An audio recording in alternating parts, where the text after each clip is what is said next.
I feel today? Ask yourself this question. What time is it? Game time! What time is it? Game time! What time is it? Game time! What time is it? Let's go! We made it! We made it! We made it! We made it! And let's go to the house! And let's go to the house! When I step on the field, I send one message. And this is what it feels like. This is what it feels like. Football is getting hit. That's it. It's gonna be football now! What time is it? Game time! What time is it? Game time! What time is it? Game time! What time is it? Let's hunt now! Let's hunt now! Let's go! Let's hunt! We made it! And let's go to the house! And let's go to the house! We're talking about the Jets like we're talking about the Saints. You know, all this, how like we the Miami Heat of football. Yeah.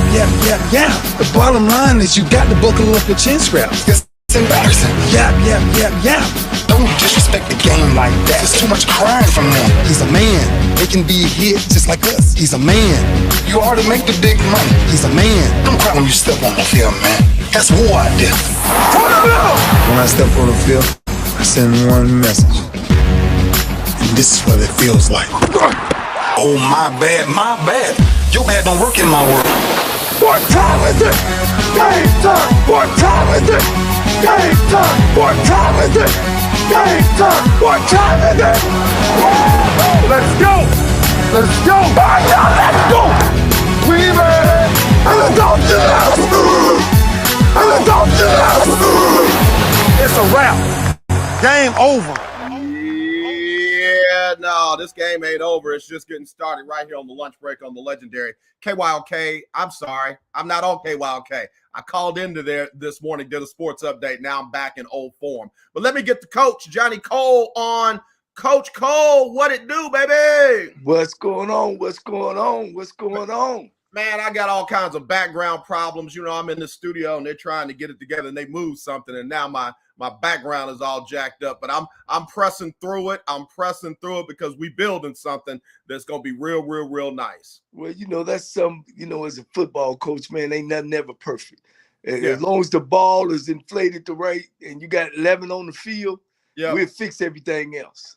Yeah, man, it's irritating me too, man. I can see it on my background, so I got to figure that out because that's not going to sit well with me. I'm not a perfectionist, but I don't like stuff to be, you know, that can be fixed, not to be. Yeah, well, you know, I tell you, we used to have a little black box with our film and stuff in it and you know, a bag, what we call a dummy bag. Yeah. We for sure that one of our players is going to forget his shoes, his helmet, his shoulder pads, and you know, we about ready to get on the field and the kid don't have his stuff, man, we always gonna make adjustment. I understand. You're gonna be all right. We're gonna be all right. Hey, it's me and I got you. Let's go at it.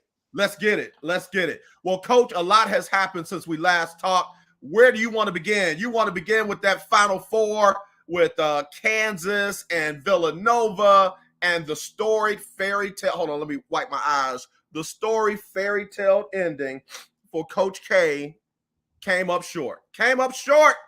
Lost to Hubert Davis and those North Carolina Tar Heels. What were your thoughts about those Final Four matchups?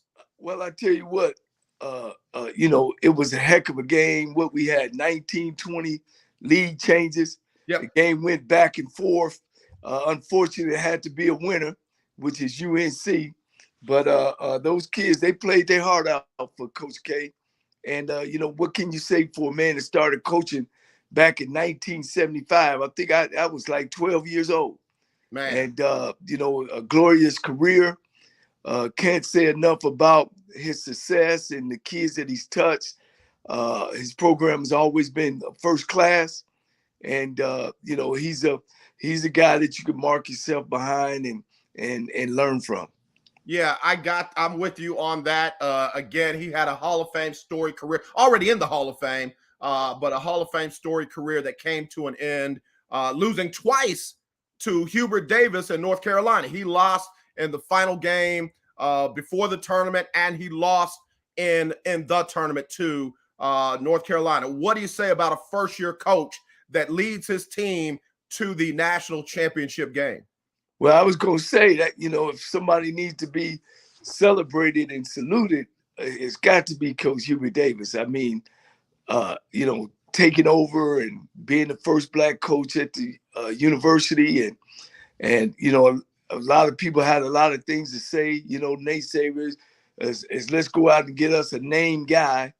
And this is what it tells you about the coaching profession and what I try to get around to people. It ain't about the name. Right. It's about the right fit. And this guy knows where the bodies are lying. He knows, where the restrooms are. The kids are familiar with him. And most of all, AJ, he got passion for that university. That university is where he grew up at. Yep. And a lot of times, and that's why it's so important. And, I push it all the time about hiring alumni, about the coach that you want is right up underneath your nose. You just won't pull the trigger because you're so familiar with that person. And you don't look at that person as, can this guy do the job?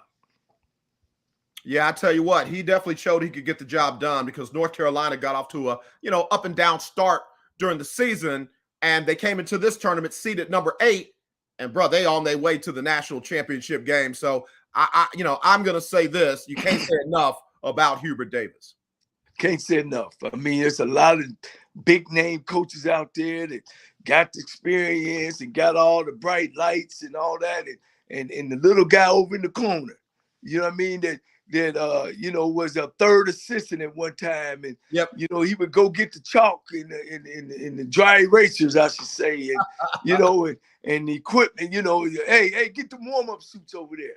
And he just hung in there and picked up everything that he could from another legendary coach. And first year, look at him. I mean, the sky's the limit for this guy. Yeah, I can definitely agree with that. Now, Coach, you've been in this position before when you were without one of your best players and you got to go up against a formidable team. That's what happened with Villanova when they went up against a very strong Kansas team. How do you coach your guys up when you're without one of your better players in a game that you literally have to have them? Well, one of the things I always say, we put our pants on like they put their pants on. Yeah. And it's next man up. And the game is a team sport. This ain't track, this ain't tennis. This is a team sport. And then you just try to formulate either your offense around, the weaker guy or your defense and just try to make some adjustments. But when you're going up against a giant like Kansas, that's like David going up against the giant without a rock. He had the slingshot, but he didn't have the rock. So it's tough. You got to motivate those kids. Hopefully somebody else will, we're speaking of basketball in that starting 5 would stand up. A guy coming off the bench is 6 man. He's got to play big. So, you got to line up. The ball is going to be tipped off or the ball is going to be kicked, and you got to be ready to go, especially when you play in team sports. Absolutely. Absolutely. One thing I noticed in this box score for Villanova, they had 3 guys score over 13 points. They were led by Gillespie, who had 17. But where they were going to suffer and where I felt like they were going to suffer was off the bench. They played 4 bench players. Only 1 dude scored, and he only had 3 points and 1 rebound. You got to have guys that are going to step up and fill those roles. Hey, you don't get those minutes often. You got to make the most out of those minutes. Yeah, see, Coach Self for Kansas, he can go deep, too, on his bench. Yeah. And he got guys that's hungry, when you run up against programs like that. And those guys come off the bench and hit those threes. They a big 3-point team as well. And they can beat you inside and out, Right. And they solid all around. And, tonight when they play UNC, it's going to be tough on UNC. But, those kids play on pride as well. Yeah, absolutely. Absolutely. We got Coach Johnnie Cole joining us for our HBCU Stroll here on the lunch break, powered by Jones Media and Entertainment. We're live on Roku, courtesy of BS3 TV. Let me take my quick station ID real quick for BS3. BS3 Network is now on Roku TV under BS3 TV. Download today. All right. Thank you, Ben Sutter III, and all the good folks over at BS3 TV for allowing us to be a part of the network. I'm up close because I don't want y'all to see this mess over my shoulder, man. It is killing me, Coach. Coach, leave it alone. Hey, man, look, hey, it's showtime, baby. We got to go. You got to let the show go on. We can't keep crying about what happened yesterday or I don't have my gym shoes. I got to go with what I got.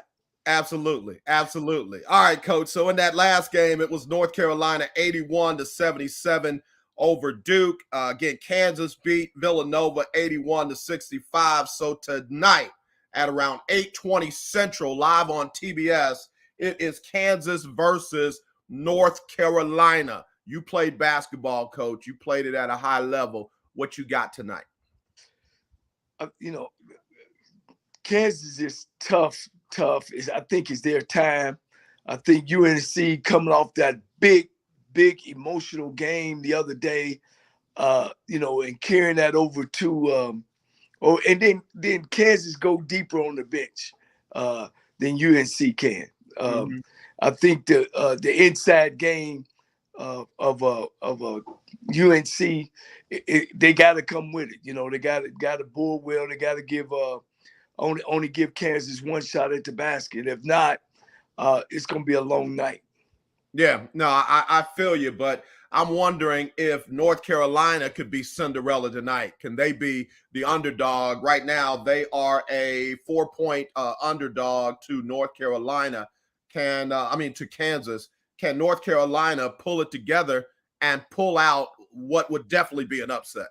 Well, like I said, that remains to be seen. The last game playing against Duke was just so emotional. Both, with Coach K leaving, you got a young coach winning championship or getting in the NCAA championship at the same time. The crowd's there. It's going to be a tough matchup, for them to come back, 2 days later with the same intensity. And you'll know early in the game if UNC is there or not.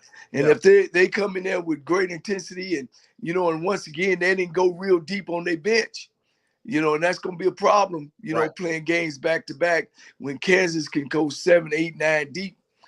So I look for Kansas to win it. I don't look for no blowout, because you can't just say that UNC is not going to compete. I think they're going to compete. And, I look for Coach Self. If I had to give the edge, I have to give the edge to Coach Self. A lot more experience, been there, done that.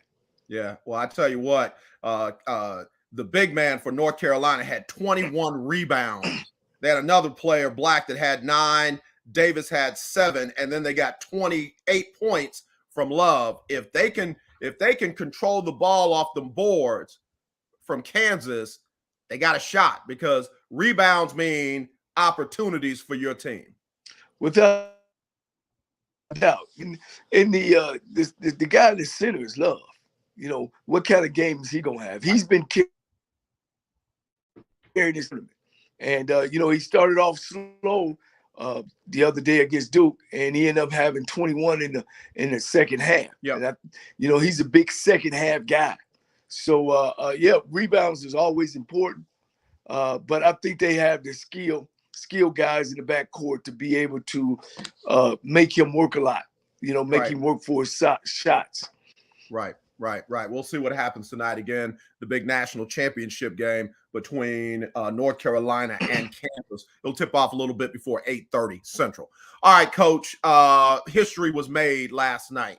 History was made last night when Don Staley and South Carolina won their second national championship with a 64-49 win over UConn. History was made because Don Staley became the first African-American coach, men or women, to win multiple national championships in college basketball. What are your thoughts about that?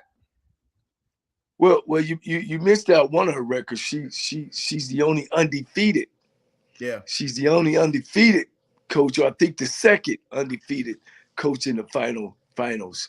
I think she's done a super job there, And Don, if you looked at her background, she's always been, you know, that type of spark plug as a player, you know, of a giant, you know, play bigger than she really is. And, you know, that seems to be her forte, you know, and the girls there that, you know, hearing them talk about coach is almost on a personal level. It's almost they take her as not just a coach, but a mother, a friend. And, you know, it's like in every sport, if you can get all the minds, you know, and that's in management, if you can get all the minds thinking the same way, making the same sacrifices, understanding the team aspect of it instead of the I aspect of it, you know, when you get them type of coaches that's able to put people together, to think alike, to do things like to put the team before themselves, you get championships. Absolutely. One thing I liked about South Carolina last night, they didn't shoot the ball particularly well, but they did the little things extremely well, like crashing the boards. Man, their offensive rebounds were unbelievable. And even though they didn't shoot well, they gave themselves multiple chances to put UConn away by crashing the boards the way that they did.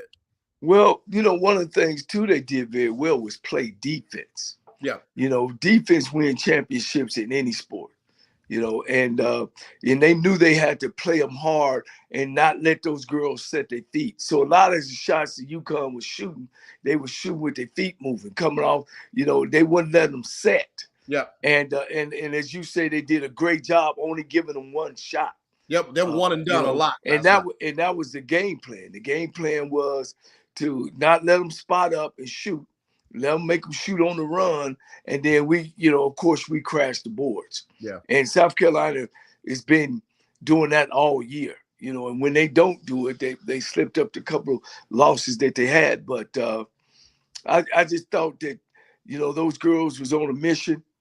You know, again, Coach Daly had them all putting the team before themselves. And, you know, AJ, you know, I've been on the Orange 11 coaching staff, and then I've been on the 11-0 coaching staff. And people think, well, when you go 11-0, everything is great. And when you go 0-11, everything is great. And that's not necessarily true, but what, you know, as far as the coaching staff. But one thing is always true is that if you can get your players, all of them, to buy in to what you're doing, you know, that's the one common thing that I could say in an 11-0 program that's different from an 0-11 program. Got Coach Johnnie Cole. We're about to start our HBCU Stroll. Of course, we had to cover the men and women's NCAA basketball tournament.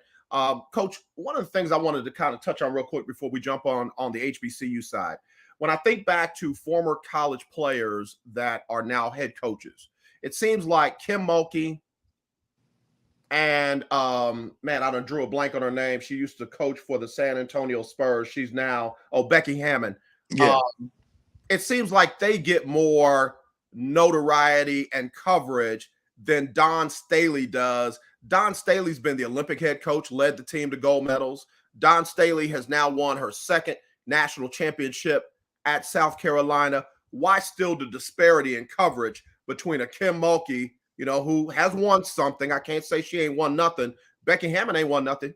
She ain't won nothing. And they were grooming her to be a head coach in the NBA. I'm wondering if Don Staley wouldn't be better suited to be the first woman NBA head coach than Becky Hammond or Kim Mulkey. Well, you know, that was big, you know, having the first assistant women's coach in the NBA. You know, that was big news. You know, there's a lot of ladies of color, you know, that does a great job, you know, and I think it's about selling the, you know, the TV time. Yeah. I don't think Staley is what they would call, you know, that face, you know, the face of what we want to see, you know, and unfortunately that is that way. You know, some of us got to work a little harder than others. You know, I hope, you know, and maybe I can do a little more digging and a little more research to speak highly on it. I mean, you know, you just brought that up to my attention, and you're right about that. You know, ladies of color have always, and men as well, and, you know that always have gotten a short end of the stick. And this is her second national championship. Right. You know what I'm saying? and she has put together a heck of a team. Yeah. That's something that we probably need to do some research on, and so we can ask the right questions and be able to get the right answers. Because definitely we don't want to say it's because she's black. Hopefully we don't have to say that. Right. Well, you know don't me. Want to. I want to peel back the layers and dig into it and try and find out what's really going on. Because to me, she should be getting that same kind of coverage, and if not more, because I can say this: she won 2 faster than some of these other coaches won their first, let alone won multiple championships. And I'm not talking about just black head coaching. I'm talking about any head coach. So. Right. Without a doubt, I mean, she's one of the best. I mean, she's displayed it. She won at Temple. She took a Temple program from dust to dawn. You know what I mean? She done a great job there. I saw what you did there. I like that. That was able to get her, the opportunity at South Carolina, and she hadn't stopped. I mean, and she's still young, and I don't see them losing. They gonna be the favorite next year. Yep. With those young ladies coming back and that size, and she recruits. She is a damn good recruiter. She is one hell of a recruiter.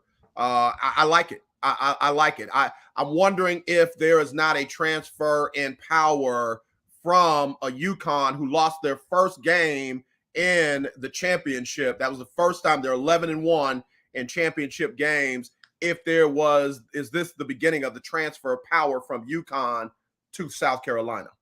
I really think it is. I mean, of course, I know Don probably on the phone today on the portal, trying to get the number 1 player out of the portal to come.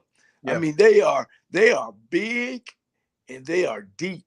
Yeah, they are. I think they need to replace the point guard. I think she's got another year, but I think she might lean towards heading on to the WNBA. I'm not sure.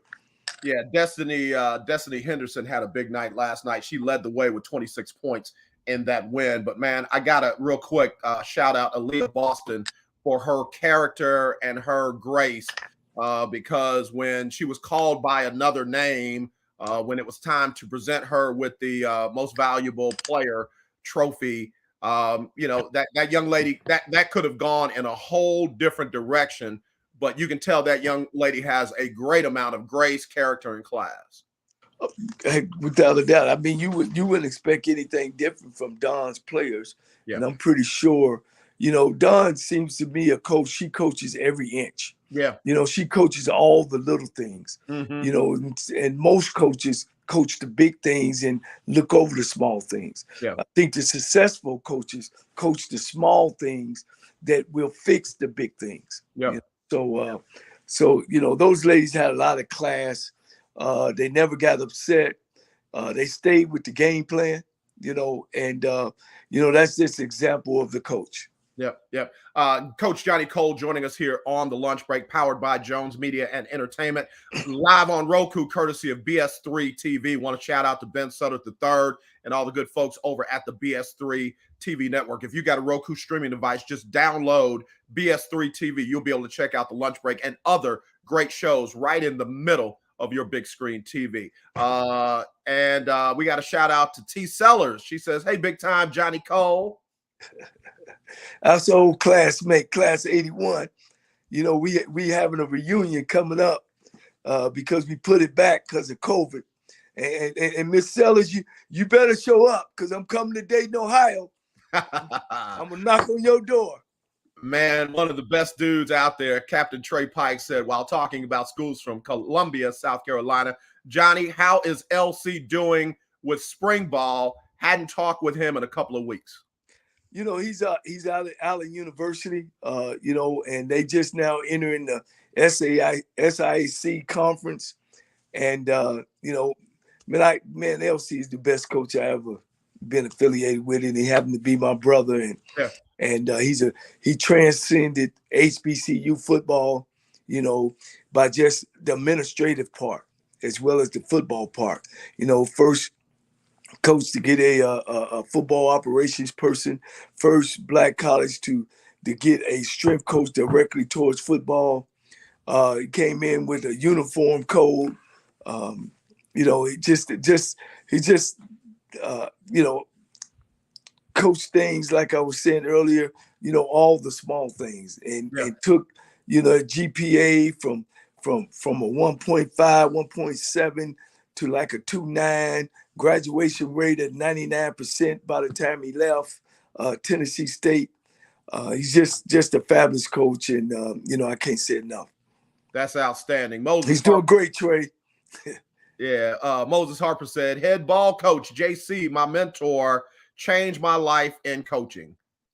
Another young guy I coached with at Fort Scott, and you know, 2-minute story. We was at the restaurant, and I asked him, did he want to be a coordinator? He said, yeah. I said, well, put down on a napkin, what would you run? And I'm looking at him, and the circles are big. They ain't all coordinated together. The line half. And I looked at that, man. I grabbed that napkin, balled it up. Said, man, look, you want to be a coordinator, you got to work on your zeros before we even start talking about plays. So he tells me that story today. And, man, he's been the offensive coordinator. He's married, beautiful family. One of the guys, you know, that I lean on, you know, and, you know, I'm like his encyclopedia. So I'm always here for him, and I appreciate him listening to us talk today. Trey Pike said, me, Johnny, and Harper, man, those were the good old days. Moses Harper said, true story. Yeah, well, we was in a one-light town, Coach. Hey, 11,000 people. And wow. We in a one horse town, and shoot, man, we didn't even have McDonald's or Walmart. Oh no. You know you're in a small town when Dairy Queen or somebody else got to be the main restaurant in town. That's where you go eat dinner at. That's crazy. Yeah. That's crazy. But you know that's ball coaches. Ball coaches coach football, not mascots. Yeah, that's what's up. You say that often, and it resonates with me. It resonates with me. Got Coach Johnny Cole joining us here. We're about to take our HBCU stroll. One of the other things that happened over the weekend was an HBCU All-Star basketball game that took place in New Orleans, Louisiana, at University of New Orleans at the Lakefront Arena.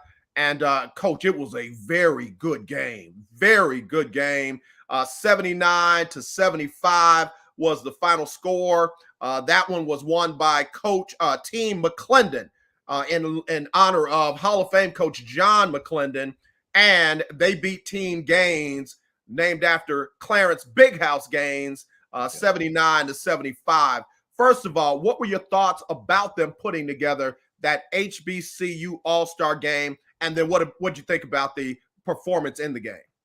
Well, you know, anything that's positive right now, you know, for Black colleges to get on display is great. You know, this stuff been going on for years and years and years, you know, just the dysfunction of not being able to be even or having the same playing floor as everybody else. You know, these young kids deserve that, you know, and, you know, next year, hopefully, we can get the game out a little more and pub it a little more. And, you know, they started out real slow. First in the game, I think the game was in the 30s, 26-27, something like that. And they came back in the second half.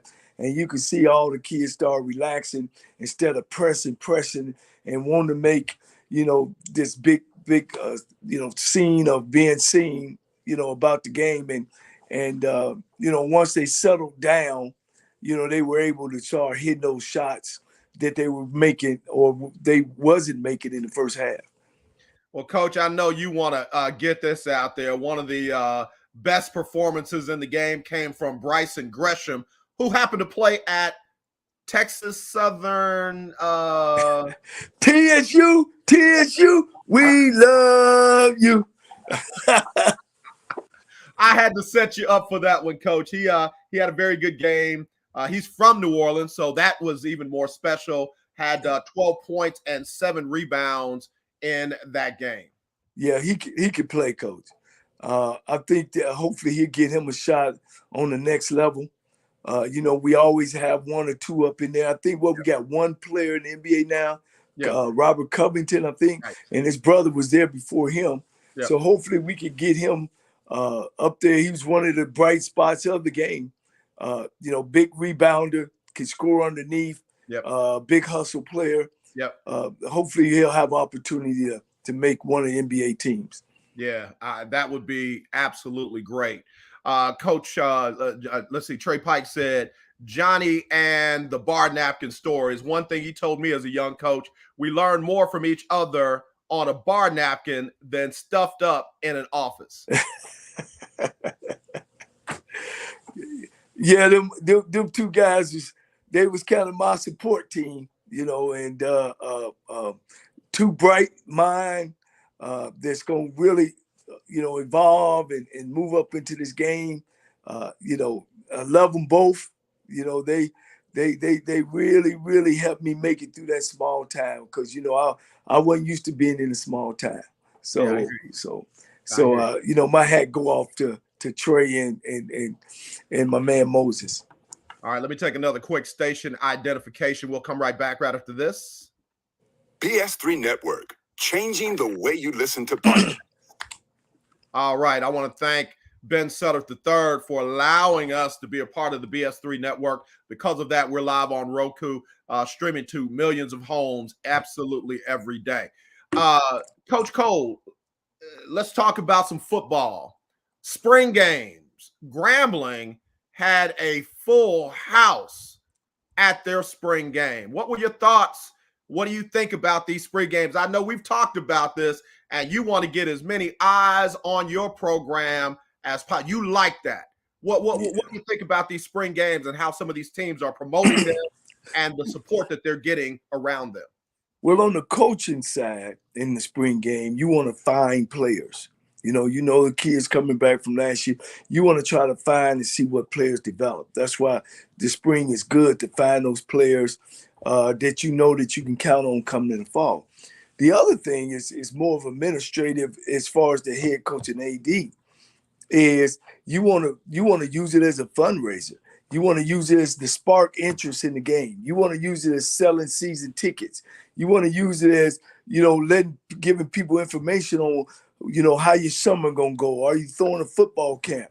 Or are you not? You want to use it as to bring the alumni back and bring kids, parents. And this is a more laid back atmosphere. You probably want to throw golf tournaments around it. And Grambling, I take my hat off to them if they had a full house.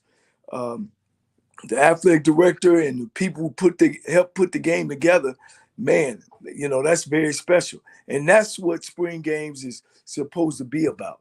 It's supposed to be a relaxing atmosphere. The coach supposed to be shaking hands and kissing babies. Unfortunately for my school, I won't be able to make it this year. So when is the spring game for Texas Southern? Because I've been checking and I don't see nothing with it. Yeah, coach. It's at happy hour, Friday at 6 p.m. This Friday? At 6 p.m. On in Houston. Now, how many? I'm wiping my ass. Hold on, Coach. I gotta wipe my. Wait, what? Huh? I gotta call my school. How many happy hours you gonna go past your job before you I catch that game? I catch them in the fall. I can't go because I'm working. I was gonna drive down and I was gonna do a weekend. Of course, my kids are there, and that one got me, Coach. That one got me. In my 35 years of coaching, I don't even think in high school you play a spring game on Friday. So I love you, Coach McKinney. We TSU, but that one got me right there, Coach. Coach, you've talked about marketing the programs. HBCU programs doing better jobs of marketing. Here's an example where this feels more like, and I'm not knocking the school. I'm definitely not knocking Coach McKinney. I'm certainly not knocking athletic director Granger, but it feels like this is a missed opportunity to market what we're trying to see rebuild and change at Texas Southern, build on some momentum from what they, kind of did last season. They were a little bit better last year than they were before. This feels like a missed opportunity. Well, like I said earlier about about LC Cole, my brother. These are all the things that he brought to HBCU back 20 years ago. At Tennessee State, we did the same thing. We brought the old players back. You know, Alabama State. I mean, we tailgated. And that's what it's used for. You know, we got to get out of the thing that traditional, oh, well, I graduated from the school, but I'm coming back. No. You know, the university's got to get out there and get those people and bring them in. These are the times that you put together a Hall of Fame and, you know, a Hall of Fame banquet around the game. I know when we there, we would have stuff all week headed up to the spring game. We would have the seniors of our football team play the coaching staff in basketball, play the volleyball team, play the softball team, you know, in softball, you know, bridging the gap between the football program and the university. Because sometimes regular students think that football players or athletes, you know, get an easy way, but they don't see all the background stuff of you giving up, you know, your time. You got to eat a certain way. You got to lift weights. You got to go to bed at a certain time. So this is the time to do that. And also getting out into the city, you know, of bringing them back, you know, talking to the club owners, you know, going to meet up in the church. Because, see, we started from that Sunday. We took our team to a church that Sunday and talked about the spring game and coming up, and season tickets are on sale. So, you know, black schools have to do it, not just Texas Southern. Yeah. Not just Texas Southern. 90% of them don't take advantage of spring football. Yeah. I can guarantee that. And then no matter what level it is, but it's an opportunity for them to surround that game, that spring game, with fundraisers, whether it's getting more alumni to sign up. And those are things that they have to do, you know, and that's all the aspect of building a program. Right. You know, you got to get butts in the seats. Right. You know what I mean? So, but when you sit in that head coaching seat, those are things that's got to be important to you. Yeah. And some coaches, all they look at the big thing. Oh, well, it's the X's and O's, you know. Oh, let me go get some players. But then they undisciplined. You know what I'm saying? So those are things that I'm saying, the difference between the small things that help the big things. And when those kids feel special and they start meeting people out of the city that graduated from here, because I know at Texas Southern, I mean, we got all kinds of judges, lawyers, pharmacists, sure. you know, millionaires, rich folks that they don't even understand. They don't even know. Right. And we got to reach out, bring them people back to talk to these young folks and say, look, if you don't make it in football, that's okay. You know, we got other things out here for you to do. Yeah. You know, so that's building the whole total player, you know, both spiritually, academically, you know, financially, socially, as well as athletically. Mm-hmm. Yeah. Now we got Coach Johnnie Cole breaking it down for us on the lunch break, powered by Jones Media and Entertainment. Coach, let me bring one thing up. There was an article written not too long ago that asked the question, is the SWAC the SEC of black college sports? And I'm using that as a bridge from what we're talking about, because if that's what the people at the SWAC conference are trying to do, then the coaches and the schools will have to step up and do better in marketing and promotion. And like you said, reaching out to the community, if they're trying to be on a level like an SEC for black college athletics. Well, you know, the MEAC does a great job. It's just they lost some teams. They lost some teams over there, and they left the SWAC in the driver's seat. And they were going out the back of the bus. So they way back in the back of the bus. But it's got to be a collaborative thing between the SWAC office and the teams, meaning the finances. You know, I heard Coach McCullen or Charles McCullen, who's over the SWAC, was able to put some money into Mississippi Valley to help with their scholarships. Yeah. You know, I think we found that out when we were down there, that I thought was a fantastic job to pull everybody up scholarship-wise. We also now we got to work on facilities. You know, we got to help build up facilities with hopefully we can go out and get us a multi-million-dollar TV package. And I'm not saying 2 or 3, 10. I'm talking about 50 or better, $100 million TV package. Yep. That funds can help those schools like your Valleys, your Pine Bluff, schools like that to help build facilities. Texas Southern, we need facility at our place. Right. The stadium that's on campus is not only too small, it's going in the wrong direction. Right. So we got to be able to help those kind of schools build up the facility and put some money into marketing. I think we don't do that. One of the things I always say, if I got an AD job at one of these schools, before I give out a scholarship, I'm gonna make sure people know that we got athletics on campus. Yeah. I think we don't do a good job of that. We see that money disappear, and we don't understand that money will come back to you.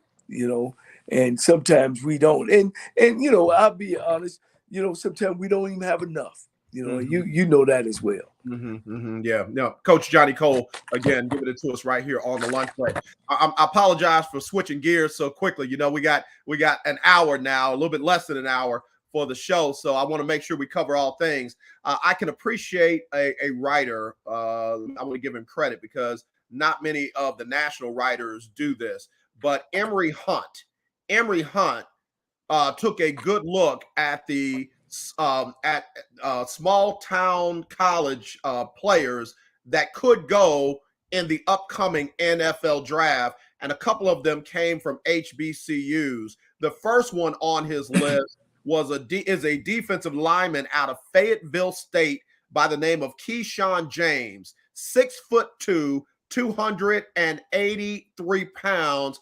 And he said this young man really showcased himself at that HBCU Combine and at the HBCU Legacy Bowl. Another one is a defensive end out of Norfolk State. Norfolk had a good year before they ran into South Carolina State. Deshaun Dixon, 6'4", 251 pounds, defensive end. Again, he's saying that he can go in the draft. James Houston, linebacker out of Jackson State, 6'1", 230. In fact, with what Coach Prime is doing down there, he got a lot of eyes on him at this most recent pro day. And then let me get you one more because I know you know this name. This is the young man out of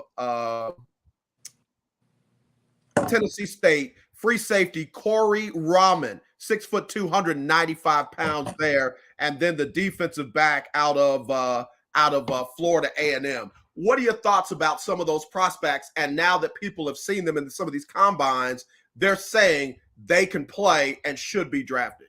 Well, all that stuff's objective. You could see a kid and think he can play, and I could see a kid and say he can't play. Being a college coach, I try not to put so much on pushing a kid like, oh, you're going to be drafted, you're not going to be drafted, because it's more than just being a player. It's a player that fits with what they're looking for and fit what they need. And if these kids got the numbers, and when I say numbers, height, weight, speed, size, quickness, they will make it. I mean, I played in the area of Jerry Rice, and Jerry Rice stopped all that overlooking black colleges, I think, to a certain degree. Of course, they continue to, but we had more NFL players in the 80s when I played, and in the 90s than they do now. And a lot of that is because these kids wanted to go play Division I football. It's some kids, AJ, in the 90s and 80s when this SEC thing came on, they started going to these PWI schools and not wanting to go to HBCU schools or smaller schools because everybody wanted to get on television. So that killed us. Yeah. Coach, I coached at Texas Southern, and from 1989 to 1991, we had 22 kids get scholarship. NFL contracts. Okay. So now what's hopefully gonna come back is that kids gonna start choosing teams, not because they're gonna be on television, but because I can walk in there and play. And that's why I'm going back to say there's some kids that probably was pro potential that chose the wrong school, that don't bounce around, either don't bounce around or not even hit the field yet. Yeah. And then they get frustrated, they don't get their grades. So you know, the pro thing, the NFL thing is being, you got to have some luck. Yeah. Be in the right place. Yeah. I'm on the field where I can develop, you know what I mean? And picking that school too is where I'm gonna be comfortable at. Some kids need to be at smaller schools. I'm not saying black schools, right? But smaller schools, right? Because they need more nurturing, right? You know, off the field. Yeah, you know what I'm saying. And so you know, yes, you know, those kids the numbers sound good, but they got to be in the right place at the right time, you know. And I think that's what happened to black colleges. Not necessarily that they didn't want to go. I think a lot of these young folks and parents got caught up in all the TV stuff because you didn't even hardly see black colleges on television. Right. You know what I mean? Then, you know, just lately here in the 2000s, you start seeing them more and more. And of course, now with the big movement, they're on TV just as much as any other school. So it don't matter where you go. Right. Yeah, I could be at, you know, Alabama, but I ain't playing, you know, till your junior year or your senior year when I can go to a Texas Southern and I'm on the field right now. And then you're going to keep up with me for four years as opposed to 2. Yeah, yeah. So you know, that stuff is objective. I tell you what, I've been to the Cowboys, I've been to 49ers, I've been to Chicago Bears, and I've done interns in all those programs. When you get up on that level, AJ, them kids are special. You know, it's always looked at a pro guy. Either his head is real big, his hands are real big, he real tall. It's amazing to see. You know, some of them kids are born pros. Yeah. Yeah. You know what I mean? Especially when they got the mindset. Yep. You know what I'm saying? So, and that's real important is the mindset. Right, right. Coach, we got to get ready to wrap it up. But 2 things I want to talk about when we get together again. Number 1, the transfer portal. There are people that feel like the transfer portal is killing college football. And I am one who does not agree. Especially when I know that there are coaches at HBCUs that are finding players in that transfer portal that are helping the school, the program, and those kids based on what you just said. You know, they're getting a chance to play as opposed to being promised things after a year or 2 years or what have you. That's number 1. Number 2, let's put together our preseason rankings for the SWAC and for the MEAC, and get that going next week. It's early, but let's put our preseason rankings together for the entire SWAC and MEAC. We'll do that next week, and then the week after that, we'll do the CIAA and we'll do the SIAC. Okay, so next week it'll be the SWAC and MEAC. The week following, it'll be the CIAA and the SIAC. All right. Any thoughts, though, real quick on the transfer portal before we get a chance to talk about it at length? Well, you know, the NLI has bothered me as well as the transfer portal as well. You know, I don't like the rule where now you can get rid of a kid for his playing ability. You know, that's the thing that I don't like about the portal, you know, because you got to find a place to bring a kid from a transfer in. And then now I can find that kid that didn't develop and I'm taking his opportunity to be something in life because he ain't going to graduate and be a football player. He going to graduate and be a businessman or pharmacist, you know, whatever school that he chose to be at. And some kids are losing their scholarships. Okay. And those are kids, you know, I'm always one to think about the little man. Okay. And those are kids are out there now looking for a school, got to go back home, you know, without a scholarship, without an opportunity. And then, you know, you're choosing some of these schools and it costs so much money to go to school. Right. So you go from a scholarship to a non-scholarship because I didn't develop fast enough. You know, those are kids that I'm concerned in. And if someone was bothering me about the portal, that would be it. Okay. Maybe they could change that rule and, I don't know, give them 5 more scholarships, add more scholarships to the football team. Let's talk about it at length next week, Coach, because Yes. I'm really, you know, and I'm gonna be, you can be old school, I'll be new school, and we'll talk about it from that perspective, right? Not that we don't agree, but we can talk about it from one perspective versus the other. All right. I ain't scared. That's why he's the coach, Johnny Cole. Coach, tell everybody where they can find you and follow you with all the great work that you're doing. Dancing Joy 10. Instagram. Dancing Joy 10 at Instagram, Twitter, Hobo, Big Play, and also on Facebook. I'm always there. Now, Coach, you were on a radio show last week. Now, I want you to tell everybody about how that you and your brother had a nice little interview and all that, bro. I liked it. That's good stuff. Well, you know, it's more for my brother. It's more for to let everybody know that he was the head coach and I was the assistant head coach. And we was at the first HBCU college, Tennessee State, who before we got there had never won a conference. And we got there and won a conference that had more PWI teams. We were the only black team. And we didn't just win it once, we won it twice, finished #1 in the country. And it's kind of like some lost years. Mm-hmm. You know, Tennessee State, unfortunately, the university, for some reason, you know, don't pay those years no attention. I know they're trying to get their program off the ground and Eddie George, but there was some students there, you know, some student football players from 96 time we got there to 99. That's part of 2 Ohio Valley Conference champions. They're off into their own professions.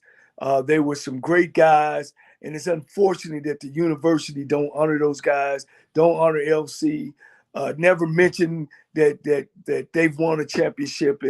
And you know, we were the only black school in college football. It's history.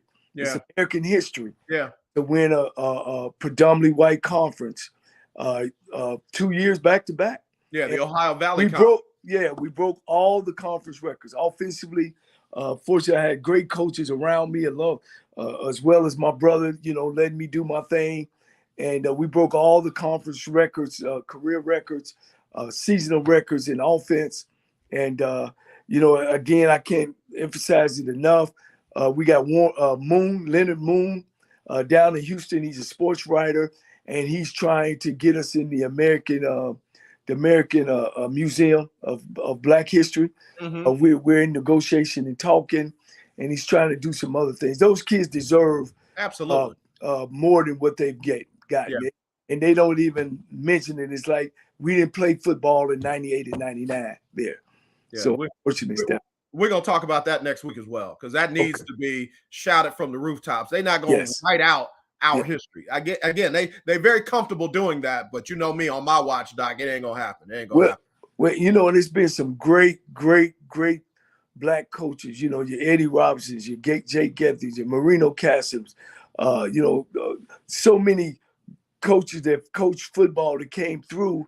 And back then, you know, they wouldn't play us. Right. No, black schools, white schools didn't play black schools. Right. And then we get an opportunity to play them. And in my years, we used to get our butt kicked all the time. Yeah. And fortunately, because that motivated me to stay in black college. Yeah. I had an opportunity to, you know, to hang out in Cincinnati with John Harbaugh and Mick Winter. I chose to coach at HBCU school and let them know that we can coach just as good as they can. Right. And we showed them that, and the kids showed them that they can be disciplined and play at a high level. Yeah.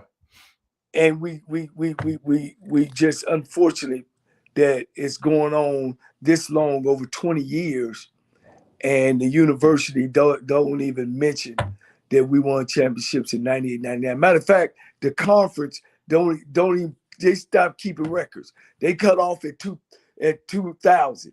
They don't even talk about the 98, 99 season. It's like Tennessee State has never won a championship in that conference.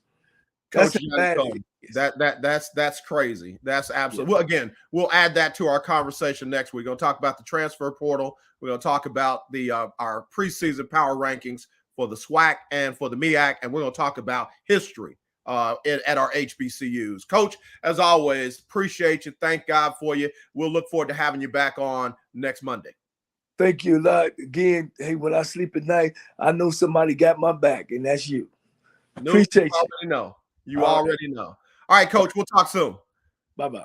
All right, y'all. That's the Coach Johnnie Cole. That's our HBCU stroll right here on the lunch break. And again, we appreciate those who've tuned in. I got to get ready to go. But before I do, let me get Sybil Wilkes on what you need to know. And I'm going to give you a breakdown of everything happening at BS3. So as always, let's not be divided. Let's be united. I truly do love you. There is nothing you can do about it. All right, here's Sybil Wilkes and what you need to know.